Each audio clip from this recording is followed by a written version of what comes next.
정부 야당은요, 부동산 가격 급등을 막기 위한 응급 처방이다 이렇게 주장을 하면서 화난 민심을 달래려 했는데요.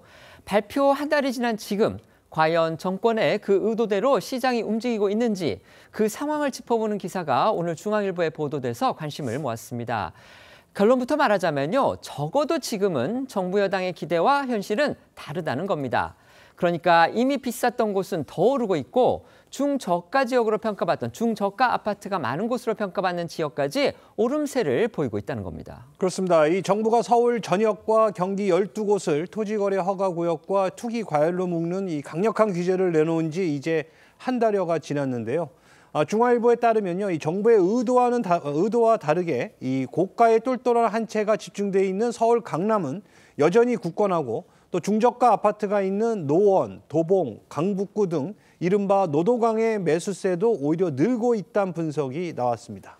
좀 더 구체적으로 살펴보면요, 최근 국토부 실거래가 자료에 따르면은 10.15 대책 이후에도 이 서울 강남 3구, 그러니까 강남과 서초, 송파구에서는 이 신고가, 그러니까 최고가를 경신하는 거래가 360건이 넘은 것으로 나타났습니다. 예를 들어 대책 이전인 지난 9월 16일부터 10월 14일까지 한 달간 이 강남구의 신고가 거래는 85건이었지만 대책 발표 당일인 지난 10월 15일부터 11월 13일까지 또 한 달간은 99건으로 늘었습니다. 서초구는 58건에서 77건으로, 그리고 송파구는 116건에서 187건으로 늘었습니다. 결국 정부의 고강도 규제에도 불구하고 강남 3구의 부동산 가격 강세는 굳건하다, 이게 확인됐다는 겁니다. 네, 이에 대해서 박원갑 KB국민은행 부동산 수석 전문위원은 중앙일보에 공급 불안 심리가 팽배한 상황에서 토호제는 거래량을 줄일 뿐 가격을 떨어뜨리진 않는다며 강남은 규제 무풍지대라는 점이 재확인됐다고 분석했습니다. 남혁우 우리은행 부동산연구원 역시 초고가 강남권 시장은 자산가 수요가 풍부한 점을 고려할 때 앞으로도 이 가격이 하락하는 모습은 잘 나오지 않을 것이라고 내다봤습니다. 강남뿐 아니라 서울 중저가 아파트가 많은 강북과 서남권 지역의 매수세도 살아나고 있습니다. 중앙일보가 각 구청과 국토부 실거래가 자료를 분석한 결과 토어제와 실거주 의무제가 시행된 지난달 20일부터 이달 12일까지 24일간 서울 25개 구에 접수된 이 토지거래 허가 신청 건수는 총 3,127건으로 송파구가 297건으로 가장 많았고요.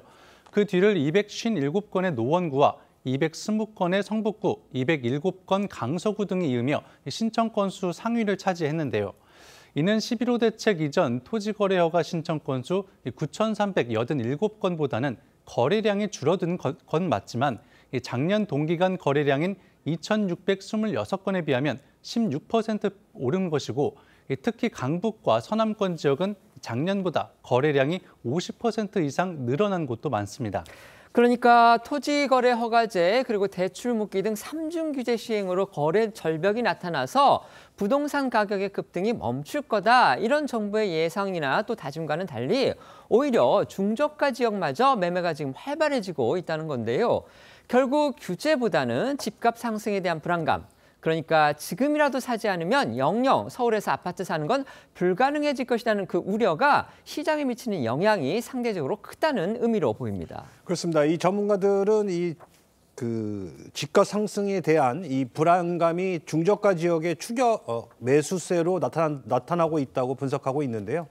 김은선 이 직방 빅데이터 랩장은요, 중앙일보에 규제가 강해질수록 이 상급지 집값은 더 오를 거란 불안감과 전세 부족 등으로 하루라도 더 빨리 집을 사야 한다는 포모, 그러니까 나만 놓치는 거 아닌가, 나만 집을 안 사는 거 아닌가 하는 이런 소외 심리가 부동산 시장에 강하게 작동하고 있다고 짚었고요.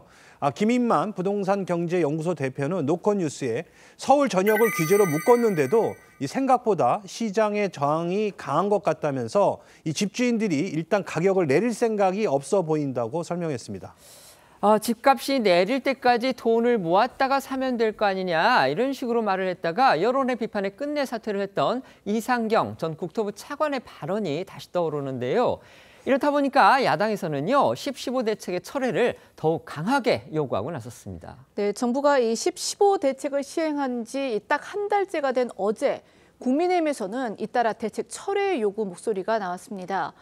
송원석 원내대표는 자신의 SNS에 정부의 이 부동산 대책을 10.15 부동산 대책을 사다리 걷어차기라고 비판을 하며 현금 부자들은 한강벨트 고가 아파트를 사들이고 서민들은 울며 겨자 먹기로 아파트 오피스텔 월세 난민으로 내몰리는 부동산 양극화가 급격히 심화했다.